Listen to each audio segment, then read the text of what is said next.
नमस्कार, मैं अमन मिश्रा स्वागत करता हूं आपका अपने चैनल पे। जैसा कि डेली शाम को हम पीआईबी के द्वारा जो भी प्रेस विज्ञप्तियां आती हैं, उनके बुलेट पॉइंट को पढ़ते हैं और उनमें से एक या दो न्यूज ऐसा जरूर निकालते हैं जो आपके और हमारे काम के लायक होती हैं। तो आइए इसी क्रम में हम अपना आज का ये वीडियो शुरू करते हैं और देखते हैं कि आज पीआईबी की तरफ से कुल कितनी प्रेस विज्ञप्तियां दी गई हैं। जैसा कि आप स्क्रीन पे देख पा रहे हैं, 12 जनवरी 2024 का ये पीआईबी के वेबसाइट से मैंने प्रेस रिलीज दिखाने की कोशिश की है आपको, जैसा कि हम डेली करते हैं। तो इसमें आज टोटल 20 प्रेस विज्ञप्तियां आई हैं। उपराष्ट्रपति कार्यालय की तरफ से 2 विज्ञप्ति है, जिसमें बताया गया है कि हरियाणा के हिसार से आए किसानों ने संसद भवन का भ्रमण किया और उपराष्ट्रपति से मुलाकात की। इस खबर को आज हम डिटेल में देखेंगे और इसी मुलाकात में राष्ट्रपति ने जो भी बातें कही हैं अपने भाषण के दौरान, उनकी भी इसमें एक रिपोर्ट लगाई गई है।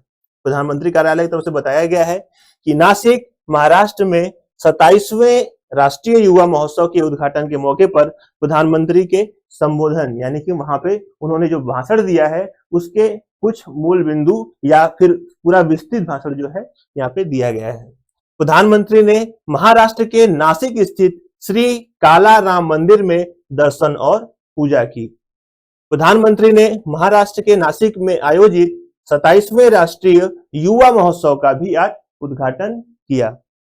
प्रधानमंत्री ने श्री रामलला की प्राण प्रतिष्ठा के लिए 11 दिवसीय विशेष अनुष्ठान की आज शुरुआत कर दी है।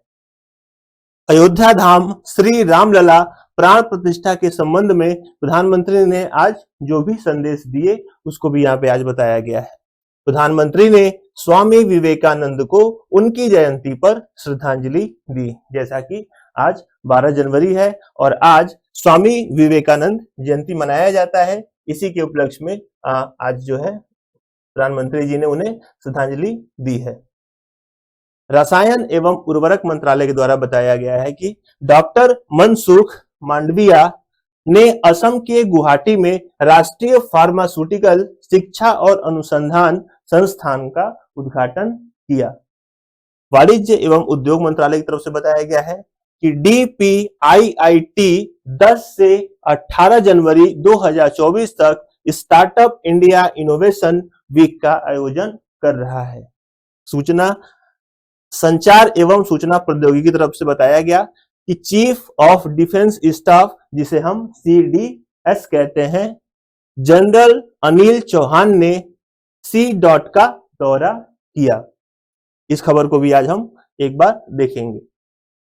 रक्षा अनुसंधान और विकास संगठन DRDO ने ओडिशा तट से नई पीढ़ी की आकाश मिसाइल का सफल उड़ान परीक्षण किया।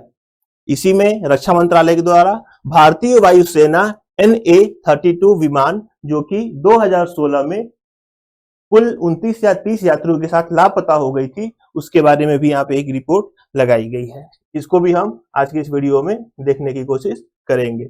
शिक्षा मंत्रालय के द्वारा एक विज्ञप्ति दी गई है। डॉक्टर सुभाष सरकार और डॉक्टर राजकुमार रंजन सिंह ने राष्ट्रीय कला उत्सव 2023 के समापन सत्र में आज भाग लिया। आवास एवं शहरी कार्य मंत्रालय के द्वारा बताया गया है कि शहरी बुनियादी ढांचे को विकसित करने और शहरी शासन को मजबूत करने के लिए 2014 से परिवर्तनकारी सिफारिशें की गई हैं, ऐसा कहना है हरदीप S पुरी जी का। पंचायती राज मंत्रालय के सचिव श्री विवेक भारद्वाज 15 जनवरी 2024 को अहमदाबाद में पंचायती राज संस्थानों के निर्वाचित प्रतिनिधियों और पदाधिकारियों के लिए पंचायती राज मंत्रालय के नेतृत्व प्रबंधन विकास कार्यक्रम का उद्घाटन करें। कार्मिक लोक शिकायत एवं पेंशन मंत्रालय के द्वारा बताया गया है कि DRPG ने CPG RSMS पर राज्य केंद्र शासित प्रदेशों के प्रदर्शन से संबंधित 17वीं रिपोर्ट जारी की है। ये कोई खास खबर नहीं है, इसलिए हम इसे आज छोड़ेंगे। केंद्रीकृत लोक शिकायत निवारण और निगरानी प्रणाली पर केंद्रीय मंत्रालयों विभागों के प्रदर्शन पर प्रशासनिक सुधार और लोक शिकायत विभाग द्वारा दिसंबर 2023 के लिए 20वीं रिपोर्ट जारी की गई। विज्ञान एवं प्रौद्योगिकी मंत्रालय के द्वारा भी यहाँ पे एक रिलीज दिया गया है, जिसमें बताया गया है 30 मीटर टेलीस्कोप की प्रगति पर चर्चा के लिए भारतीय प्रतिनिधि मंडल ने हवाई का दौरा किया। तो आज हम सबसे पहले इसी खबर को देखते हैं। विज्ञान एवं प्रौद्योगिकी विभाग के सचिव प्रोफेसर अभय कारंदीकर ने नेतृत्व में एक भारतीय प्रतिनिधि मंडल ने संयुक्त राज्य अमेरिका के मौना केया का हवाई का दौरा किया और 30 मीटर टेलीस्कोप परियोजना की प्रगति में आ रही चुनौतियां और उन्हें दूर करने के तरीकों पर चर्चा की। 30 मीटर टेलीस्कोप एक 30 मीटर व्यास वाला प्राथमिक प्रकाशिक दर्पण एवं इंफ्रारेड दूरबीन है, जिसका उद्देश्य ऑप्टिकल और इंफ्रारेड खगोल विज्ञान के माध्यम से ब्रह्मांड में नए आयाम यानी कि नए विंडोज खोलना है। भारतीय भागीदारी को 2014 में केंद्रीय मंत्रिमंडल द्वारा इसको स्वीकृति दी गई थी। इसमें भी बहुत सारी बातें बताई गई हैं जो हमारे काम के लायक अभी नहीं है। इसमें मैंने आपको बताया था कि हम देखेंगे भारतीय वायुसेना की तरफ से जो ये खबर आपको दी गई थी छोटी सी। भारतीय वायुसेना का एक AN-32 विमान 22 जुलाई 2016 को एक ऑपरेशन मिशन के दौरान बंगाल की खाड़ी के ऊपर से लापता हो गया था। इस विमान में कुल 29 कर्मी सवार थे। विमान और जहाजों द्वारा बड़े पैमाने पर खोज और बचाव अभियान किसी भी लापता कर्मी या विमान के मलबे का पता नहीं लगा सके। राष्ट्रीय महासागर प्रौद्योगिकी संस्थान, जो पृथ्वी विज्ञान मंत्रालय के तत्वाधान में कार्य करता है, इस संस्थान ने लापता AN-32 विमान के अंतिम ज्ञात स्थान पर हाल ही में गहरे समुद्र में अन्वेषण क्षमता के साथ एक ऑटोनोमस अंडर वाटर व्हीकल तैनात किया। यह खोज मल्टी बीम सोनार, सिंथेटिक अपर्चर सोनार और हाई रिजोल्यूशन फोटोग्राफिक सहित कई पेलोड का उपयोग करके 3400 मीटर की गहराई पर उतरा।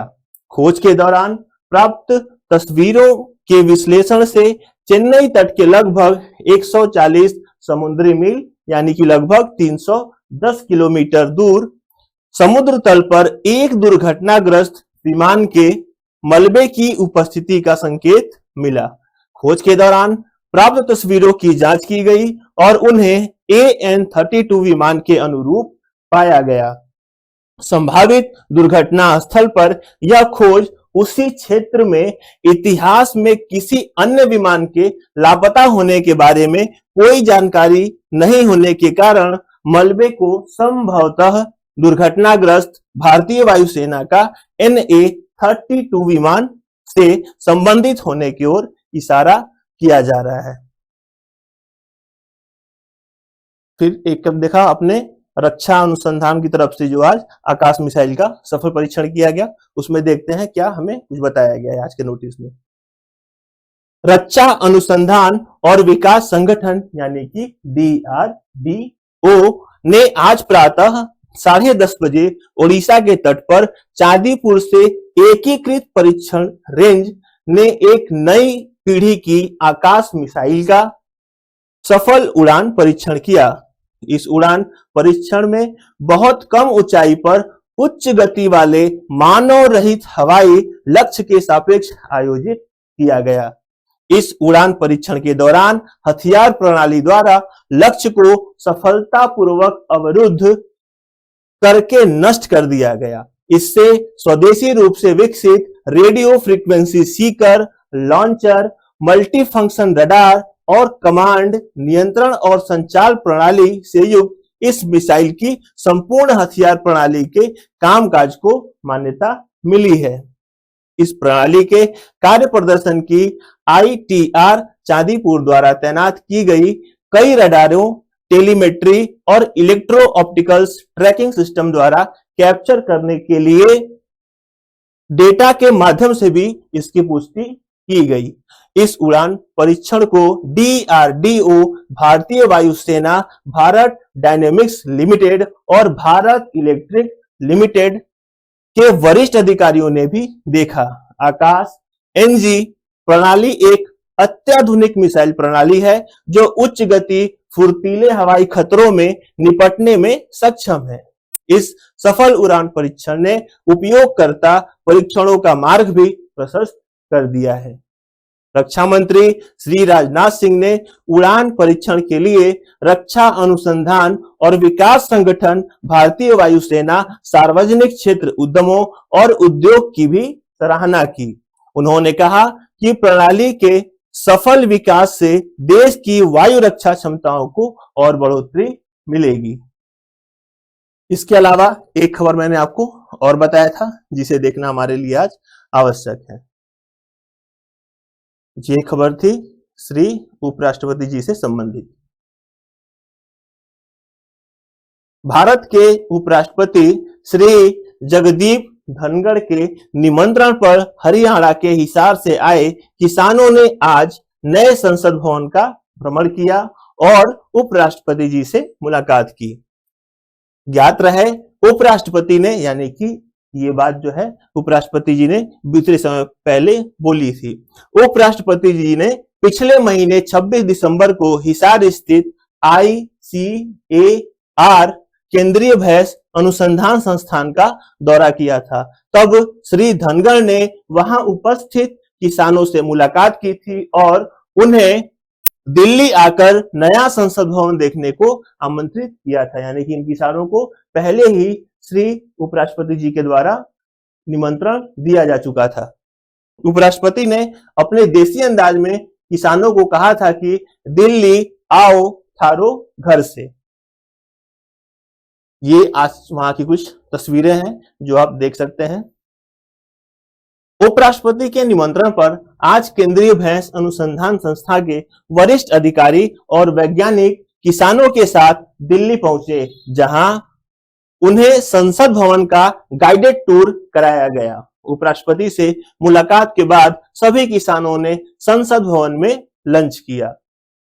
इसके बाद वे उपराष्ट्रपति निवास पर पहुंचे, जहां किसान भाई बहनों का स्वागत सत्कार श्रीमती डॉक्टर सुदेश धनखड़ द्वारा किया गया।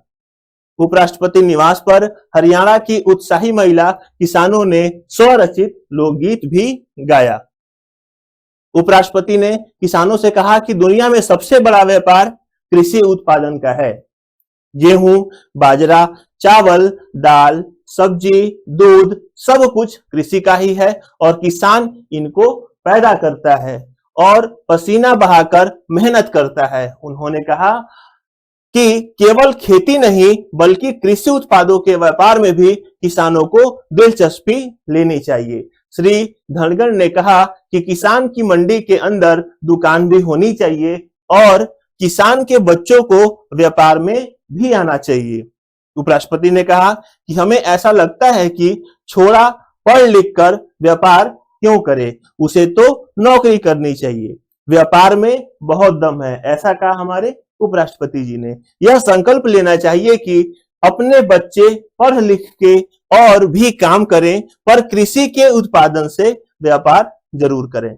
श्री धनखड़ ने आगे कहा कि किसान को अपने उत्पादन में वैल्यू ऐड करनी चाहिए, दूध का पनीर और सरसों का तेल निकालकर भी बेचना चाहिए। महिला किसानों से बात करते हुए उपराष्ट्रपति जी ने कहा कि छोरी और छोरा में कोई फर्क अब नहीं बचा है। जो थोड़ा एक फर्क है वह यह है कि छोरी थोड़ी ज्यादा आगे पहुंच गई हैं। इसमें कुछ और बातें उपराष्ट्रपति जी ने कही हैं जो अब हमें शायद नहीं पढ़ना चाहिए। तो आज के रिपोर्ट में, आज के कुल प्रेस विज्ञप्तियों में जो भी महत्वपूर्ण विज्ञप्ति थी वो मैंने आपको पढ़ के सुना दी है और जो सब विज्ञप्तियों के हेडलाइंस थे वो भी मैंने आपको पढ़ के सुना दिए हैं। तो उम्मीद है आज का ये वीडियो आपको पसंद आया होगा। इस वीडियो का ये क्रम जो है ऐसे ही धीरे धीरे चलता रहेगा और हम लगातार इस क्रम में बने रहेंगे। वीडियो के लास्ट तक बने रहने के लिए आपका बहुत बहुत धन्यवाद। मिलते हैं अपनी अगली वीडियो में।